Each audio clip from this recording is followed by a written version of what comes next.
Evan Mercer burst into Harborline Cafe drenched from head to toe, the morning drizzle still clinging to his hair and shirt. The clock behind the counter glared at him like a silent accusation. 7:05 a.m., 5 minutes past his shift. He hadn't even caught his breath when it happened.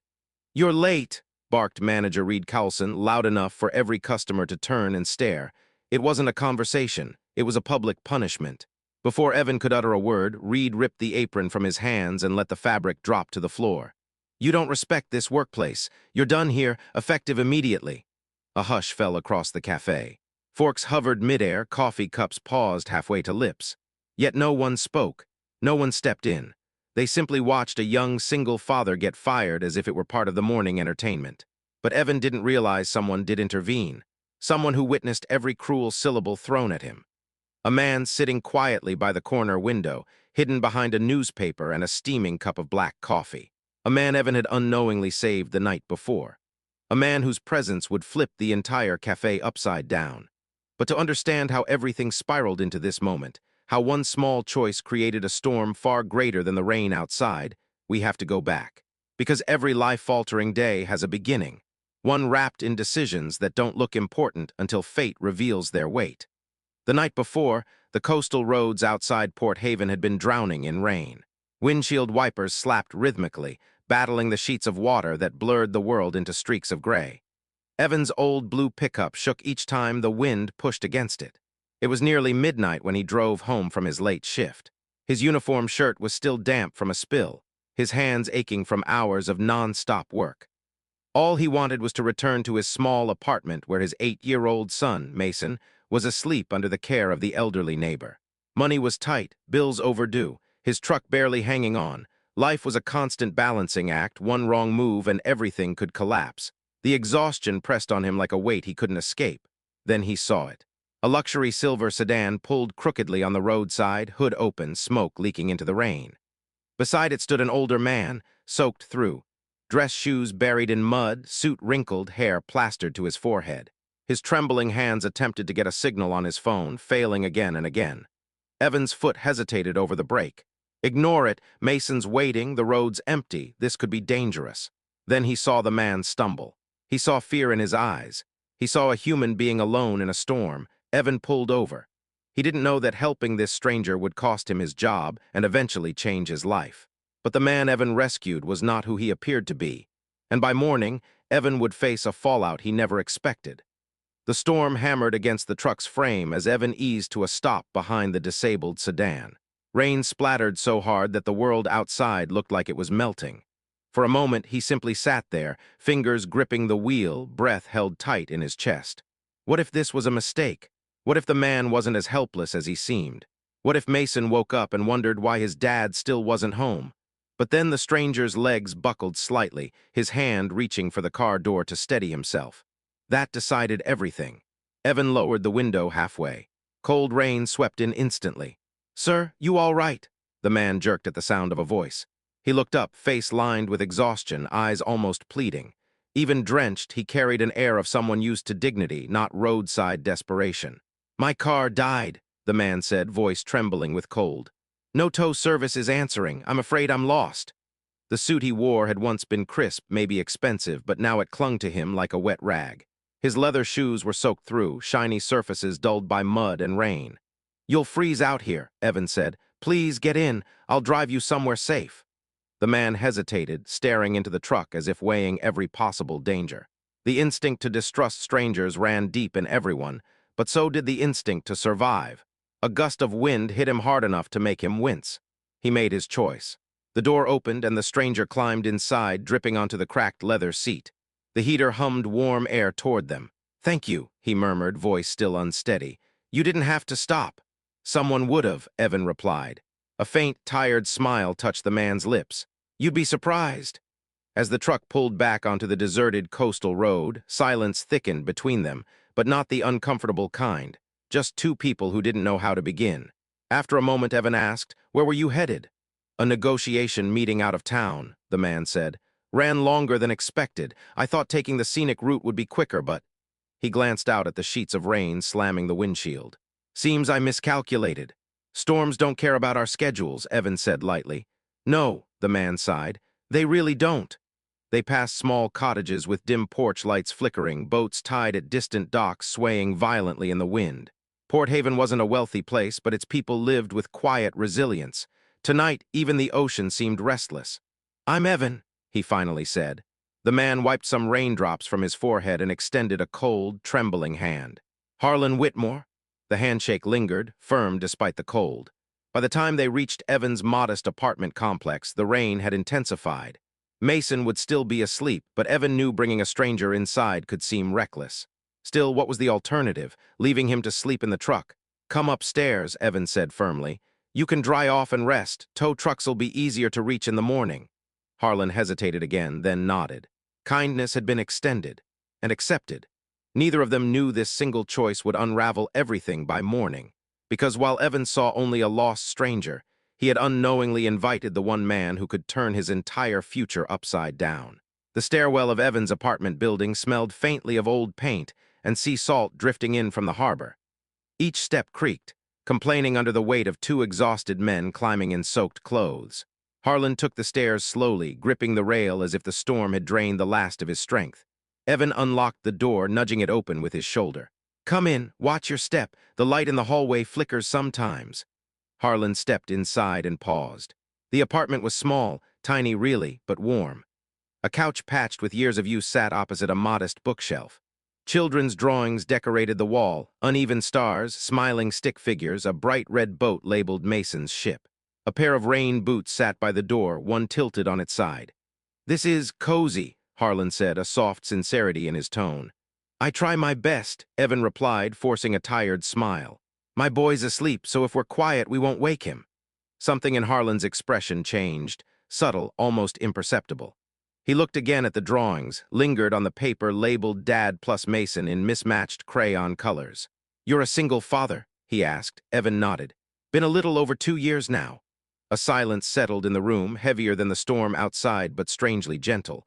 Harlan didn't pry and Evan didn't offer more. "You can use the bathroom first," Evan said, handing him a towel and a pair of old sweats.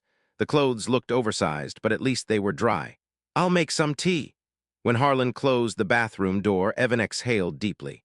Bringing a stranger home should have frightened him, but tonight something else overshadowed that fear. He'd seen genuine fear in Harlan's eyes out on the road. Cold, isolation, helplessness, and Evan had known that feeling too well. Minutes later, Harlan emerged wearing the mismatched sweats, hair slightly damp but drying. He looked almost human again. Less like a businessman and more like a weary traveler who'd been fighting storms for longer than a night. The scent of chamomile tea filled the air. Evan handed him a steaming mug. "Here, should help warm you up."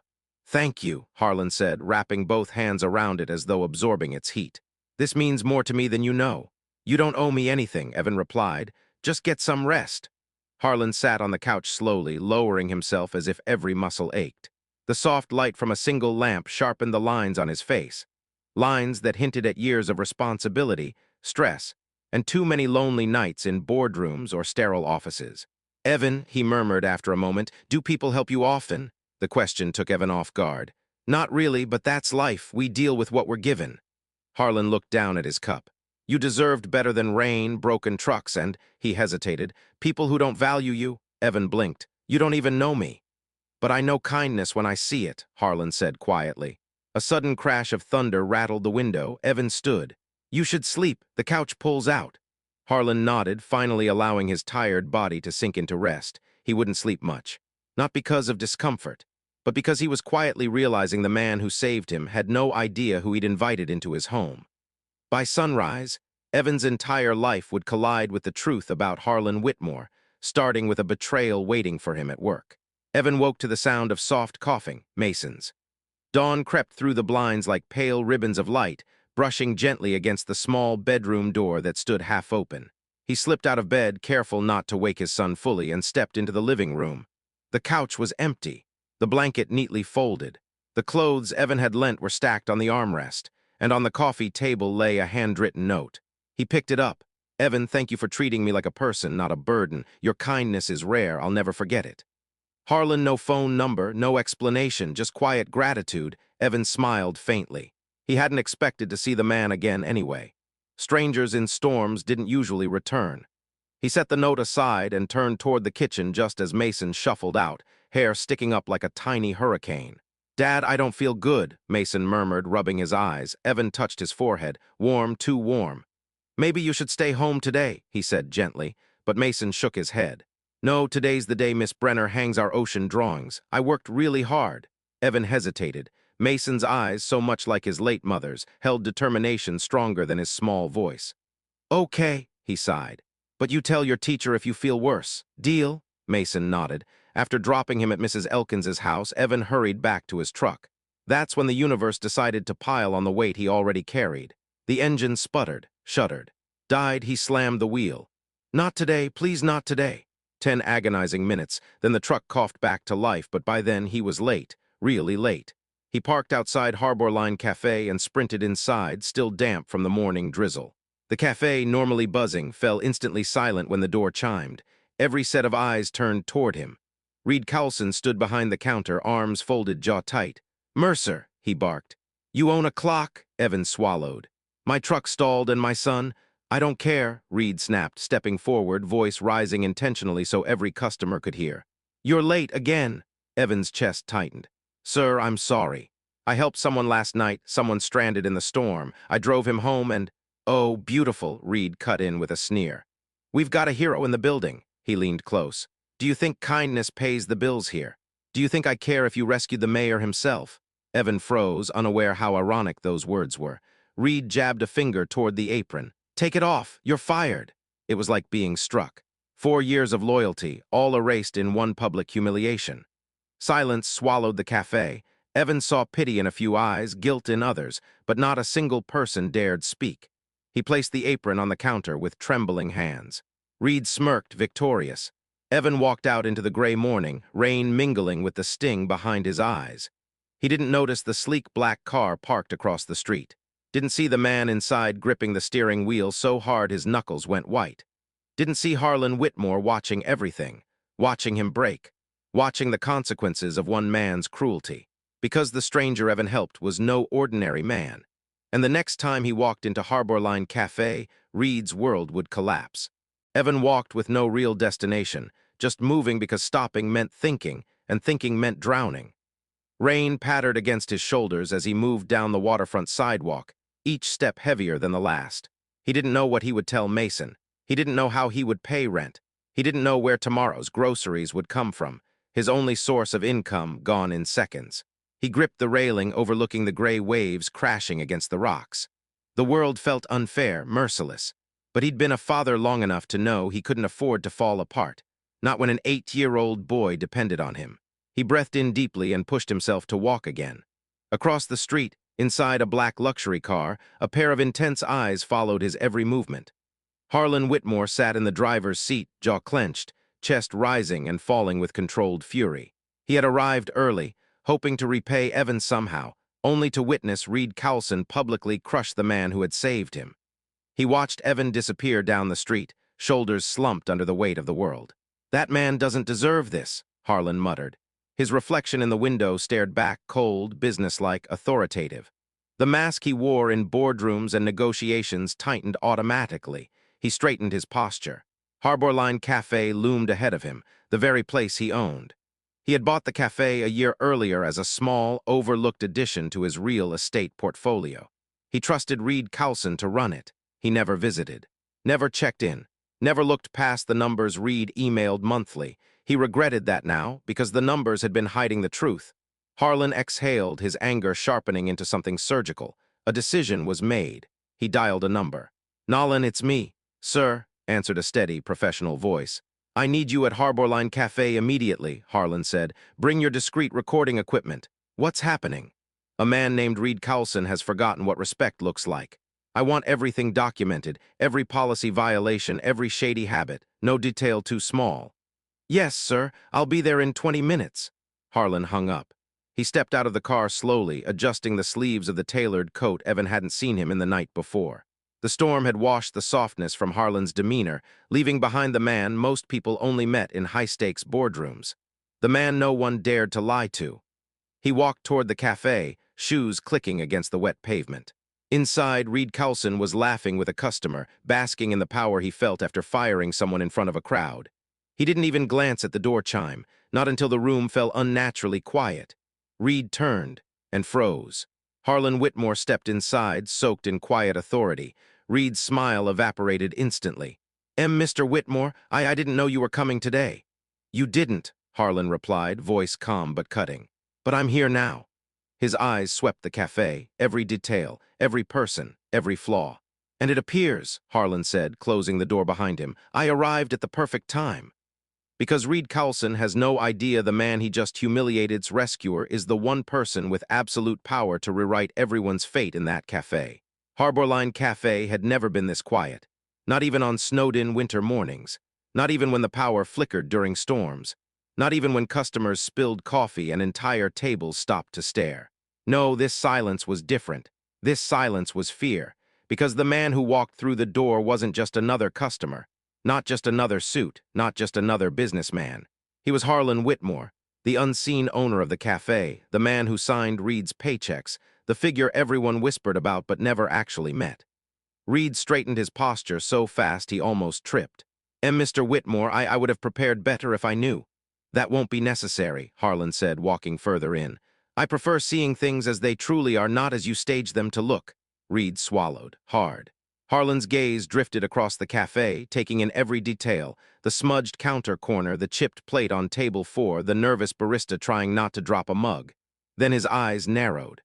"Where is Evan Mercer?" Reed froze. Every muscle in his face twitched before he forced a smile. "Ah, well, he is no longer with us." "Why not?" Harlan asked, voice calm but razor-sharp. "He was late," Reed stammered. "Several minutes past his shift." "How many minutes?" "5," Reed admitted. Harlan blinked once, slowly. "I see." He stepped toward the counter, his polished shoes tapping softly against the floor, each step a loud reminder of authority. "And how long did he work here?" Harlan asked. 4 years, Reed replied, shrinking. 4 years, Harlan echoed. "And how many times was he late before today?" Reed's silence was damning. Harlan raised an eyebrow. "Let me guess." "None," Reed coughed. "People exaggerate." "I didn't ask for an essay," Harlan interrupted. "Just an answer." "This was the first time," Reed whispered. A customer sitting nearby, a middle-aged woman with a knitted scarf, lowered her fork just to watch. The barista's hands trembled. Even the cook peeked from the kitchen doorway, holding a spatula like a shield. Harlan continued, "And you fired him, publicly?" Reed's voice cracked. "Sir, I run a disciplined operation." "Tardiness, do you run it?" Harlan asked softly. "Or do you feed your ego by tearing down employees who can't fight back?" Reed's mouth opened, but nothing came out. Harlan inhaled deeply, steadying the fire behind his calm facade. "You know what's interesting, Reed? Evan didn't tell me any of this. I arrived early today and witnessed your behavior myself." Reed's face drained of color. You saw every word," Harlan replied, "including the part where you mocked him for showing kindness." Whispers spread across the cafe like a spark catching dry wood. "What exactly are you implying?" Reed tried to laugh, but it came out brittle and hollow. Harlan stepped closer. "I'm not implying anything," he said. "I'm stating plainly that you humiliated a good man in the one place he gave years of his life to, and you didn't even bother to ask why he was late." Reed's voice faltered. "Mr. Whitmore, sir, I didn't know he was important to you." Now Harlan's expression changed, subtly, dangerously. "That," he said, "is precisely the problem." Because the moment Evan walks back into the cafe, Harlan's real plan begins, one that Reed Coulson will never recover from. Evan sat in his truck outside Mrs. Elkins's house, the engine idling weakly beneath him. His hands rested on the steering wheel, palms cold, heartbeat heavy. He just told her he might be late picking Mason up for the next few days because he would be handling something important. He didn't tell her the truth. He had no job anymore. He had no plan, just a storm inside his chest. As he considered turning the truck back off, his phone buzzed violently in the cup holder. Unknown number. He hesitated, then answered. "Hello? Evan. This is Reed Coulson." Evan's stomach twisted. "Why are you calling me?" Reed's voice was unrecognizable, stripped of arrogance, trembling at the edges. I need you to come back to the cafe immediately." Evan blinked. "You just fired me in front of everyone." I know," Reed rushed out, "but there's been an unexpected development. It's urgent you return." "Urgent?" Evan repeated skeptically. "Why? So you can humiliate me again?" No, it's not like that," Reed insisted. Just please, please come back, please. That alone was suspicious. Reed had never said that word to anyone in his life. Evan slowly exhaled. He had nothing to lose, his job was already gone. If this was Reed's attempt to degrade him further, at least Evan would know the truth once and for all. Fine, Evan said. I'm on my way. He hung up. As he drove toward Harbor Line Café, tension closed around him like a tightening rope. But nothing prepared him for the sight waiting on the other side of the glass. When he stepped inside, the chime overhead rang, and instantly all heads turned. Every employee, every customer, even Reed Cowlson standing rigid behind the counter, pale as chalk. But the one who captured Evan's breath stood beside him. Harlan Whitmore, except he wasn't wearing soaked sweats. He wasn't shivering from cold. He wasn't the vulnerable stranger Evan rescued from a storm. He stood tall, controlled, authoritative, the aura of a man accustomed to silence when he entered a room. Harlan, Evan whispered, stunned. Harlan turned, and the warmth in his eyes was unmistakable. Evan, thank you for coming. Evan tried to form words. What are you doing here? Why is everyone? Harlan gestured gently toward the tables. Because they all deserve to hear the truth at the same time. The room held its breath. Reed swallowed hard. Mr. Whitmore, I already explained the situation. No, Harlan said calmly. You didn't explain anything. Not the real story. He faced Evan fully now. My name is Harlan Whitmore, he announced, his voice carrying across the cafe. A wave of gasps spread instantly. I am the owner of Harbor Line Café. Evan froze, owner. The man he brought into his home. The man whose clothes he dried in his bathroom. The man he offered tea at midnight. That man owned the very cafe that had treated Evan like dirt. Evan felt the world tilt slightly, his mind trying to connect two versions of Harlan, one drenched and fragile, the other steel-backed and commanding. Harlan stepped closer. And Evan, before anything else is said, I need you to know this. I saw what happened this morning. Reed's face drained of every remaining trace of color. And I'm here, Harlan continued, to set things right. Because the moment Harlan reveals what Evan did the night before and who he really saved, the entire cafe will witness a reckoning Reed never prepared for. Evan stood frozen, every breath caught between disbelief and confusion. The stranger he'd offered his only dry clothes, the man he'd trusted enough to bring into his home, that same man now stood before the entire cafe, revealing a truth heavy enough to rearrange the entire room. Harlan Whitmore, owner, not of some business, not of a corporation Evan would never see, this business. The cafe Evan had given 4 years of his life to. Evan managed a whisper. You own Harbor Line? Harlan nodded gently. Yes, and I needed to come here today to correct something I should have seen months ago. His gaze slid toward Reed, cold, sharp, and full of calculated restraint. Reed tried to straighten his tie, but his hand trembled. Sir, I didn't know that employee was connected to you. If I had known. That is exactly why you are unfit to lead this place, Harlan cut in. The cafe fell silent again. Customers leaned in. Emma, the barista, froze mid-pour. The cook stepped out from the kitchen, wiping his hands anxiously on his apron. Harlan stepped forward, his voice steady, firm, and carrying the weight of someone who had known power for decades. Everyone here deserves to understand why I'm standing in front of you today. Last night on Highway 12, my car broke down in the storm. He paused, letting the memory settle. I was stranded, soaked, and unable to get help. Cars passed, no one stopped. He turned to Evan. Except him. Evan felt heat crawl up his neck as the room shifted its attention to him. He didn't ask who I was, Harlan continued. He didn't look at my clothes or my watch or my car. He just saw a person who needed help. A few gasps rippled through the room. Harlan's voice softened, but his eyes hardened. And this morning, after risking his safety and his time to help a stranger, he was fired by you, Reed, publicly. Loudly, cruelly. Reed's mouth opened, but Harlan raised a hand, silencing him instantly. I watched you humiliate him, Harlan said. I watched you mock him. I watched you strip him of dignity in front of customers. Reed stumbled backward a step. Mr. Whitmore, wait, I was only enforcing punctuality standards. Harlan's expression sharpened. Punctuality? He turned to the crowd. 5 minutes late after 4 years of loyalty is not a crime, nor is kindness. The cook nodded firmly. Emma wiped her eyes. Harlan shifted back to Reed. But firing him without asking why? That was a choice, your choice. A choice rooted in ego, not leadership. Reed swallowed so loudly the cafe heard it. And as owner, Harlan continued, I will not tolerate that sort of behavior toward any employee here, least of all the one who saved me. Evan felt his breath hitch. Save him? He hadn't thought of it like that. He just helped a stranger. Harlan stepped closer to Evan now, not with authority, but with genuine gratitude. Evan Mercer, I owe you more than thanks. I owe you justice. Reed's knees nearly buckled. Harlan's voice dropped lower, deadly calm. Reed Carlson, your actions this morning were cruel, and they end today.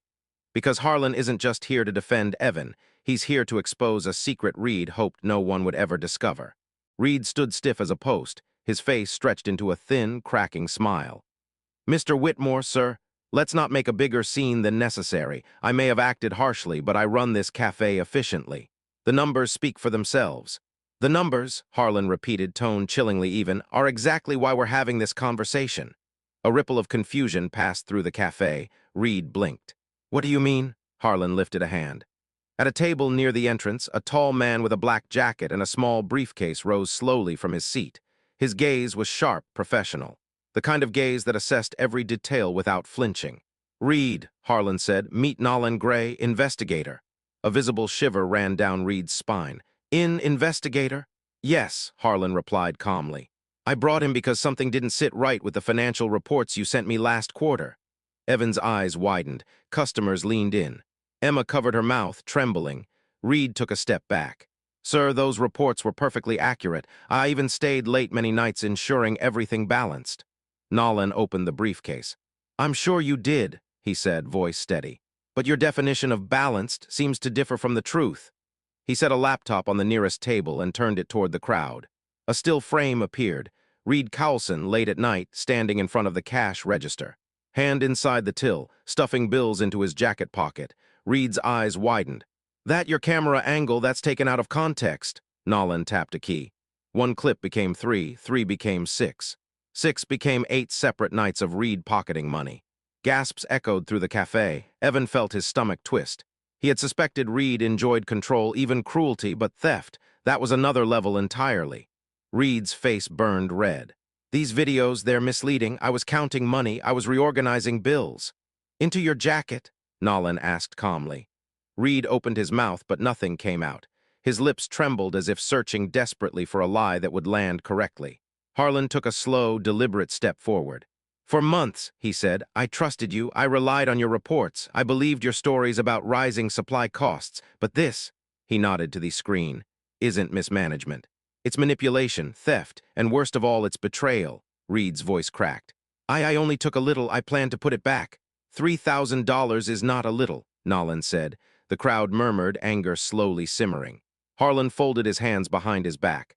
Evan found the first discrepancy. He was looking for answers, not revenge. He came to me privately because he believed this cafe deserved better. Reed turned to Evan, eyes venomous. This is your doing. You're behind this. Evan shook his head. I didn't record anything. I didn't ask for anything. I just did my job, something you forgot how to do. Reed's breathing quickened. The walls were closing in on him, every exit sealed. Harlan raised his voice, not in anger, but in the calm certainty of a final verdict. Reed Carlson, your time here is over. The cafe erupted in whispers, shock and relief blending into one powerful wave. But Harlan wasn't finished. Because the police are already on their way, and Reed's final outburst will expose a darkness none of them expected. The cafe felt charged, like air just before a lightning strike. Reed Carlson stood trapped in the center of the storm, breathing hard, face blotched with panic and humiliation. His composure, once rigid, cold, and untouchable, was now shattered. Harlan didn't move, didn't raise his voice, didn't gloat. He simply watched Reed unravel. You can't do this, Reed hissed, pointing a trembling finger at Harlan, then at the laptop. This is entrapment, illegal surveillance, manipulated footage. Nolan lifted an eyebrow. You do realize the cameras are part of your security system, correct? The room stirred with a low, collective gasp. Reed stumbled, desperate to regain control he'd already lost. Customers watched openly. Emma clutched the counter, knuckles white. The cook leaned forward, anger boiling behind his eyes. Harlan waited.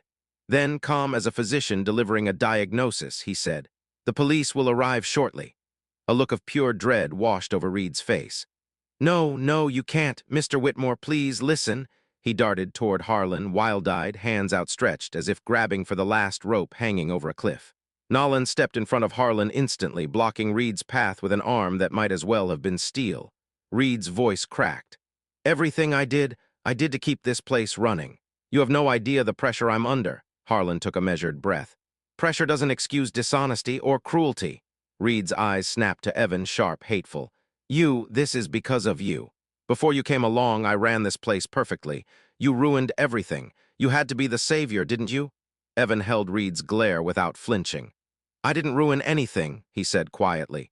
You did that all by yourself. Reed's hands balled into fists. You think you're special because you helped some old man on the road? You're nothing. You're just a broke, struggling father doing pity favors for strangers. Silence. Then Harlan stepped forward. Enough! His voice sliced through the tension like a blade. You call it a pity favor. I call it a life-changing act of compassion. Evan saw a man drowning in a storm and reached out a hand. Something you've never done, not for your staff, not for your customers, not for anyone. Reed's jaw twitched. Harlan continued, voice unwavering. He didn't know who I was, he didn't ask for anything. He had nothing to gain and everything to lose. But he helped anyway. That tells me more about a man's worth than any resume or report ever could. A murmur of agreement rippled through the café. Reed's breath came in short bursts. So that's it, this is revenge? No, Harlan said simply. This is responsibility. At that moment the door chimed. 2 police officers stepped inside. A visible tremor shot down Reed's spine. Please, please, Mr. Whitmore, don't let them. You chose this path, Harlan replied. Now you'll face the consequences. The officers approached. Reed Cowlson, he backed away, shaking. Wait, you don't understand.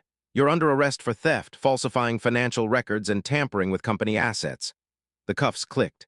Reed froze, eyes full of rage, fear, and disbelief. As they led him to the door, he craned his neck toward Evan. This isn't over, he spat. Evan didn't look away. It is. The door closed behind Reed for the last time.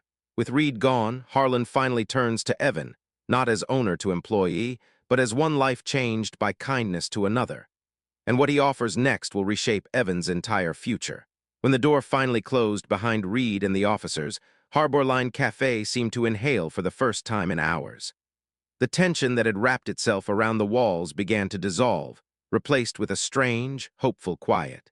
No one moved at first. Then Emma slowly lowered the trembling coffee pot she'd been holding. The cook, broad-shouldered, flour-dusted, released a long breath, leaning heavily on the counter. Customers blinked at each other, unsure whether to clap, gasp, or simply sit in stunned silence. Evan stood in the center of it all, heartbeat still racing, mind still struggling to catch up with everything that had unfolded. Harlan looked at him not with authority or pity, but with a calm, genuine warmth. You all right? He asked. Evan nodded, though he wasn't sure if it was true. I don't know. I didn't expect any of this. Harlan offered a faint, knowing smile. Neither did I. You weren't supposed to cross my path, but storms tend to shape fate in ways we don't anticipate. Evan swallowed hard. Last night I just did what anyone should do. Harlan shook his head lightly. No, not anyone. Many people passed me. You were the only one who stopped. The cook stepped forward, wiping his hands nervously on his apron. Evan's always been that guy, he said. The one who helps without being asked. Emma nodded quickly. He trained me when I first started, always covered shifts when I had school exams. He's the reason I didn't quit. A few customers chimed in with murmurs of agreement. Evan felt something tighten in his chest, not pain, but the fragile warmth of being seen, really seen. Harlan continued, I owe you an apology. Evan blinked. For what? For letting a man like Reed run a place meant to be built on community, Harlan said. For not stepping in sooner. And for allowing someone of your integrity to be treated so disgracefully. Evan shook his head. You didn't know. I should have, Harlan replied. That's what leadership means, paying attention to the people, not just the numbers. He took a breath, steady and resolute. Evan, I'd like to offer you your job back. For a moment the world seemed to stand still, but Harlan lifted a hand before Evan could respond. Not your old job, he said. Not as a server. I want you to come back as co-manager. A ripple of surprise swept the room. Emma gasped. The cook's eyes widened. A customer clapped once before stopping, unsure if that was allowed yet. Evan stared at Harlan, stunned. Co-manager. Me, you've already been doing half the work, Harlan said. You're reliable, honest, you treat people with respect. That's worth more than any resume. Evan felt his throat tighten. I don't know what to say. Say yes, Emma whispered with a watery smile. Harlan placed a steady hand on Evan's shoulder. You earned this long before I walked into your cafe. Silence wrapped around them, soft and powerful. Evan exhaled, speaking through the lump in his throat. Then, yes, I'll do it. Relief washed through the cafe like sunlight breaking through clouds. Harlan nodded, satisfied. Good. Because we're rebuilding this place from the ground up, together. But stepping into leadership comes with new challenges, and soon Evan will uncover something in the cafe's records that threatens everything he and Harlan are building. Evan never imagined the tiny office behind Harborline Cafe would feel so heavy. He stood inside the cramped room, one desk, old computer, filing shelves, and inhaled the scent of paper, dust, and months of neglect. It wasn't glamorous, but it belonged to him now, or at least half of it did. Co-manager, a title he never dreamed of. His hands hovered over the stack of financial reports Reed had left behind, each page marked with sloppy signatures and inconsistent numbers. Evan wasn't an accountant, but he'd done enough late-night budgeting as a father to recognize when something wasn't right. He flipped through the invoices slowly. Coffee bean orders were oddly high. Cleaning supply costs tripled over 3 months. Unnecessary repairs charged to non-existent equipment. His stomach tightened. Reed hadn't just been skimming cash. He'd been burying his tracks beneath layers of fabricated expenses. Evan took a pen and jotted down numbers in a small notebook, comparing inconsistencies. He wasn't trying to accuse anyone. He wasn't trying to dig deeper than needed. But something felt wrong, wrong enough to keep looking. The office door creaked open. Harlan stepped in, sleeves rolled up, a rare sight for a man who usually kept his suits immaculate. "Thought I'd find you in here," he said. "How's the first day of management?" Evan rubbed the back of his neck. "Honestly, overwhelming." "That's normal," Harlan replied with a reassuring nod. "But you'll grow into it." Evan hesitated. "There's something you should see." Harlan's expression sharpened instantly. "Let me guess, Reed left behind more than stolen cash." Evan slid the notebook toward him. "These numbers don't make sense. Look, he ordered double inventory for months, supplies we never received, repairs we never needed." Harlan skimmed through the notes, his jaw tightening. "This isn't carelessness," he said quietly. "It's deliberate inflation." He was siphoning from every angle. Evan swallowed. "How much do you think he took?" "More than I want to admit," Harlan said. "But whatever it is, we'll fix it." The certainty in his voice steadied Evan's nerves. Still, the weight of leadership pressed on him like an anchor. If he had missed this, if employees had suffered because of it.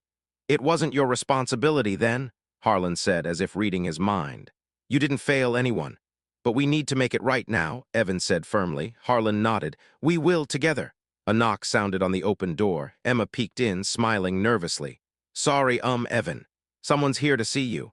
Evan raised an eyebrow. "Who?" Emma bit her lip. "A woman. She says she's from the bank." Evan's pulse kicked. "The bank?" Before he could ask more, a middle-aged woman in a navy skirt suit stepped into view, carrying a clipboard and a stiff smile. "Mr. Mercer?" she asked. Harlan straightened immediately, protective instinct flashing through him. "Yes," Evan said slowly. She flipped open her file. "I'm here regarding an overdue business loan taken out in this cafe's name 6 months ago." Evan's breath stopped. A business loan? Reed never mentioned a loan. Harlan's eyes darkened. "What loan?" The woman tapped the papers. "The one signed by the acting manager at the time, a Mr. Reed Cowlson." Evan and Harlan exchanged a look. This wasn't just mismanagement. It was a disaster waiting to explode. Because the loan Reed took out without permission isn't just overdue. Its consequences threatened to shut Harborline Cafe down for good. Evan felt the air drain from his lungs. A loan, taken out in the cafe's name, behind everyone's back. Harlan stepped forward, voice sharpened to a controlled edge. "What exactly does this loan entail?" The bank representative adjusted her glasses, scanning the top sheet. 6 months ago, Mr. Cowlson requested a short-term business development loan. According to our documents, he planned to expand the cafe's outdoor seating area and upgrade the kitchen equipment.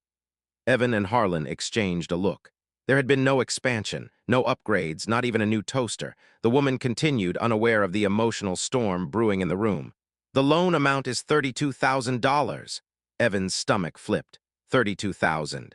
More than he made in an entire year. "And because the payment deadlines were ignored," she said with professional bluntness, "the loan is now in overdue status. We attempted to contact Mr. Cowlson several times with no response." Of course, he hadn't responded. He had been pocketing stolen cash, fabricating expenses, and now, apparently, sinking the cafe into debt. Evan steadied himself on the desk. "What happens now?" The woman glanced between them. "We need the current management team to begin repayment immediately, or we will have to proceed with asset seizure, starting with this location." Harlan's expression darkened, jaw tightening. "Seizure, that is the procedure, yes." Evan felt heat rising in his chest, panic, frustration, betrayal, all blurring together.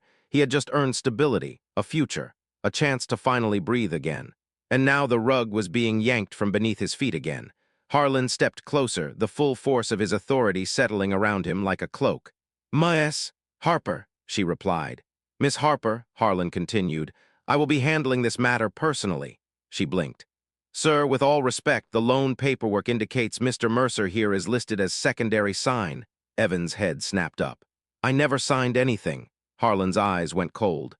"Reed forged his signature." Miss Harper hesitated. "We'd have to verify that, but forged signatures are taken seriously. Still, until that's proven, the repayment must begin." Harlan's voice chilled the air. "I said I will handle it." She gave him a careful nod, sensing power when she heard it. "I'll return tomorrow morning for confirmation on next steps." She turned and exited the office, her heels tapping down the hallway like a countdown. As soon as she left, the silence in the room thickened. Evan dropped into the chair, burying his face in his hands. $32,000. How could anyone recover from that? Harlan placed a hand on the desk, grounding him. "Evan, look at me." Evan lifted his head slowly. "This is not your fault," Harlan said. "Reed manipulated everyone. He used your name without permission. You won't pay a single cent." "But the cafe," Evan started. "Is my responsibility," Harlan finished. "I own it. And that means I will fix what he broke." Evan swallowed. "Still, it's a big amount, even for you." A faint smile tugged at Harlan's lips. "You'd be surprised." Emma appeared at the doorway, wide-eyed. "Evan, customers are asking if everything's okay." He stood steadier than he felt. "Yeah, I'll be right out." Harlan touched his shoulder. "You're not alone in this, remember that."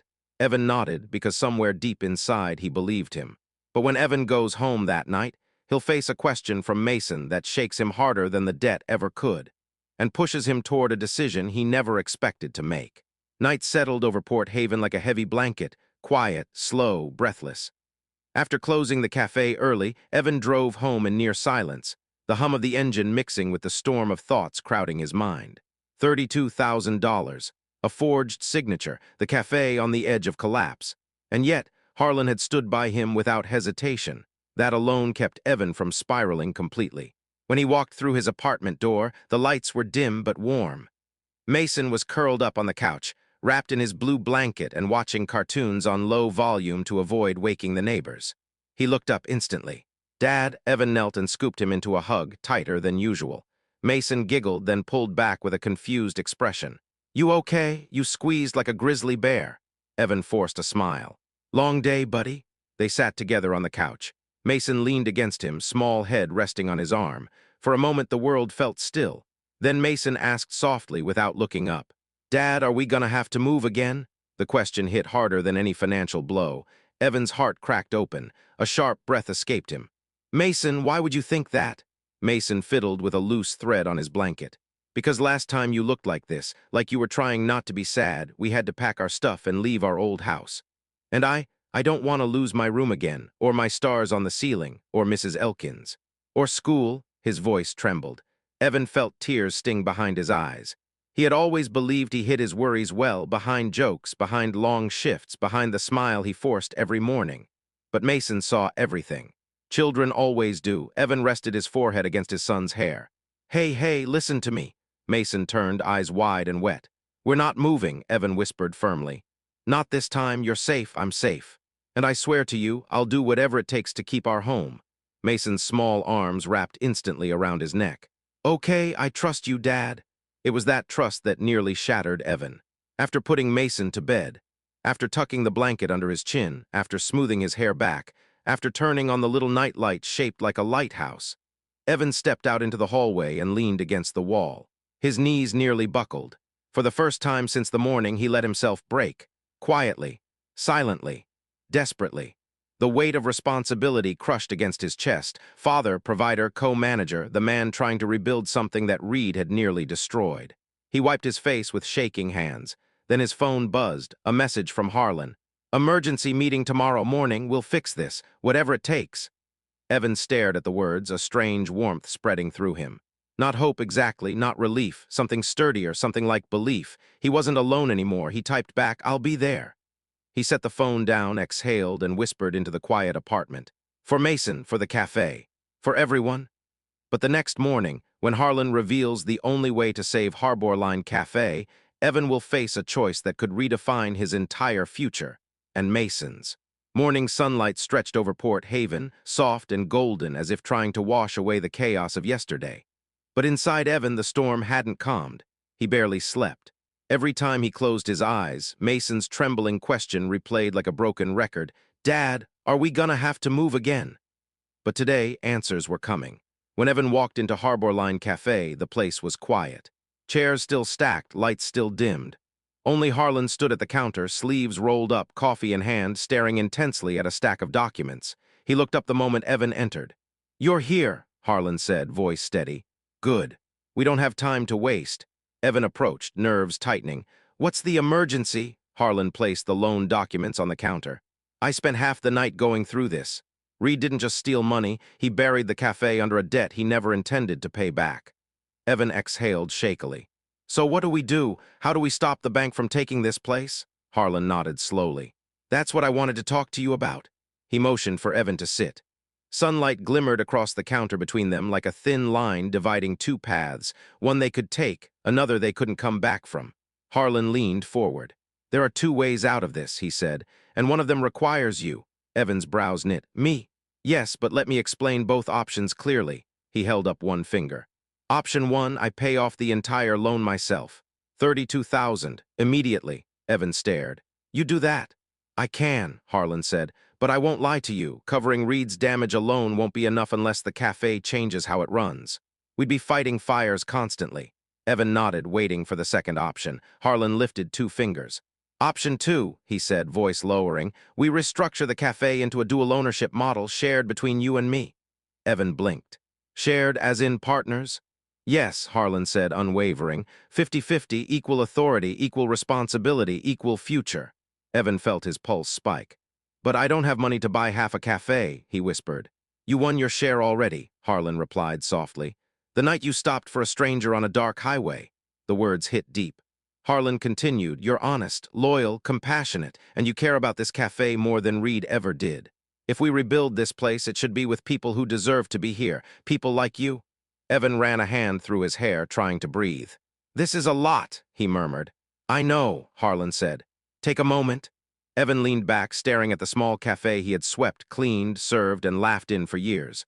The walls held memories. The tables held stories. The people here felt like family, owning part of it. Building it into something better, creating a stable future for Mason. His voice cracked softly. "What would this partnership mean, in practical terms?" Harlan folded his hands. "It means we rebuild together. You'll run daily operations, hire staff, manage inventory. I'll handle finances, growth, and structure. But every major decision we make as equals." The weight of the words settled over Evan like a warm, heavy blanket, terrifying yet protective. "Evan," Harlan said, voice lowering, "this cafe needs someone with heart, someone who leads with kindness, someone who knows what it means to struggle and still choose goodness." Evan swallowed. "And you think that's me?" "I know it is." Silence stretched. Then Evan closed his eyes, inhaled deeply, and felt the answer rise from somewhere deeper than fear. "Then I'm in," he said. "Let's do it." Harlan's expression softened, relief, pride, and respect weaving together. "Good," he said, "because saving this cafe starts now."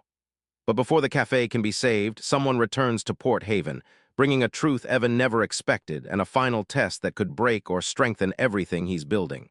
For the rest of the morning, Evan and Harlan worked like men possessed. They scrubbed every surface, reorganized every shelf, reviewed invoices, rewrote policies, and drafted a new plan for hiring. The cafe felt alive again, like a place finally breathing after years of suffocation under Reed's rule. By noon, Emma and the cook arrived, excitedly buzzing with questions.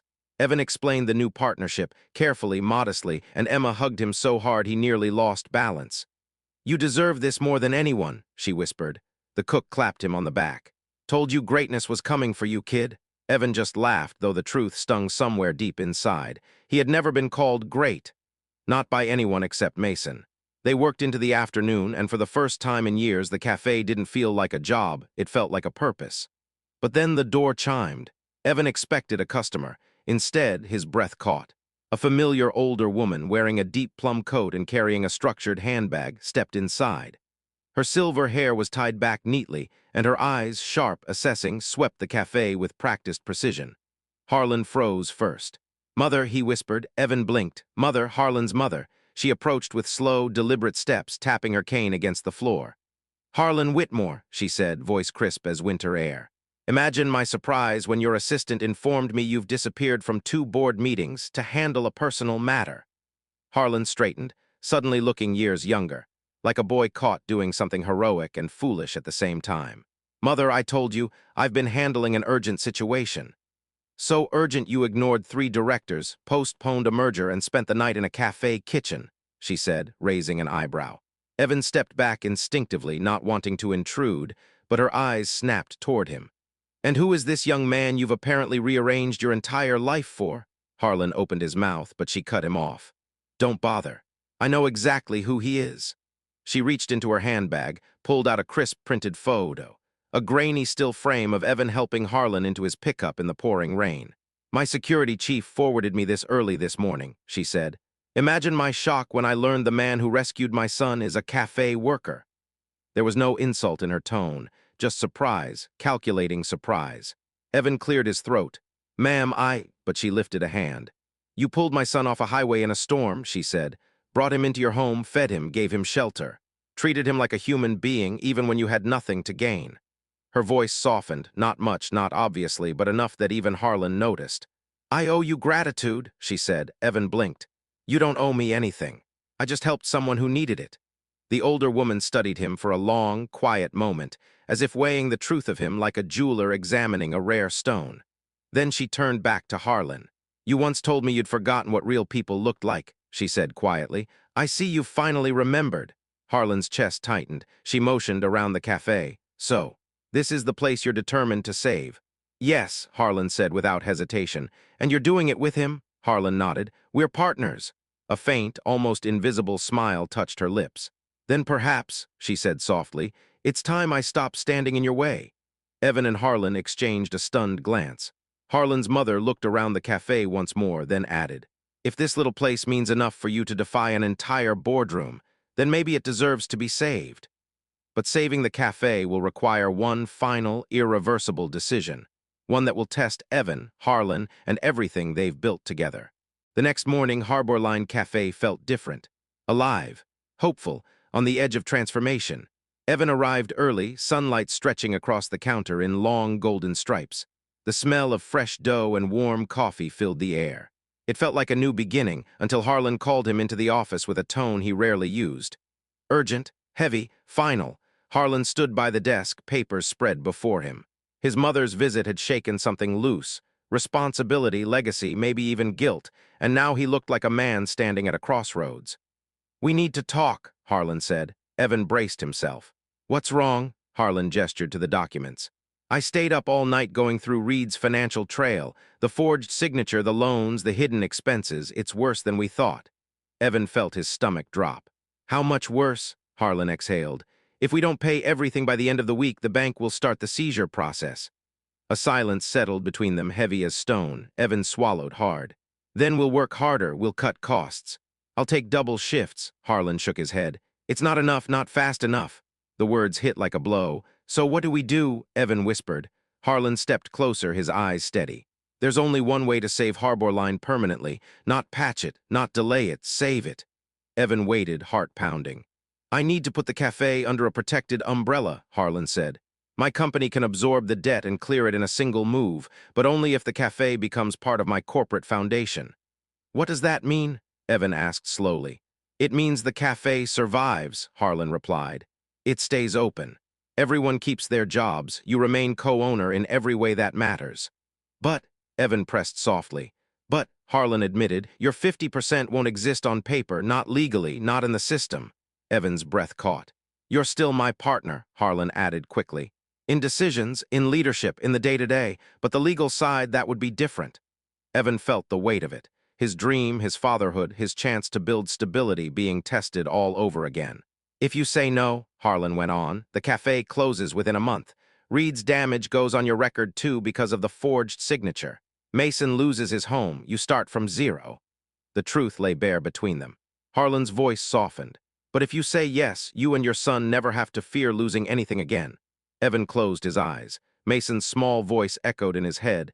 Dad, are we gonna have to move again? He opened his eyes, steady now. I don't care what the paperwork says, Evan said. I care that this cafe stays open for the staff, for the customers, for my boy.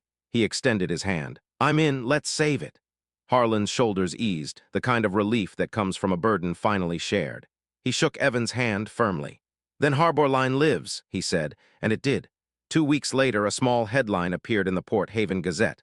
Harbor Line Cafe saved from closure, new leadership brings hope, community revival. In the photo beneath it, 2 men stood side by side. Harlan Whitmore, polished, steady, confident. Evan Mercer, smiling for the first time in years, his arm around his son.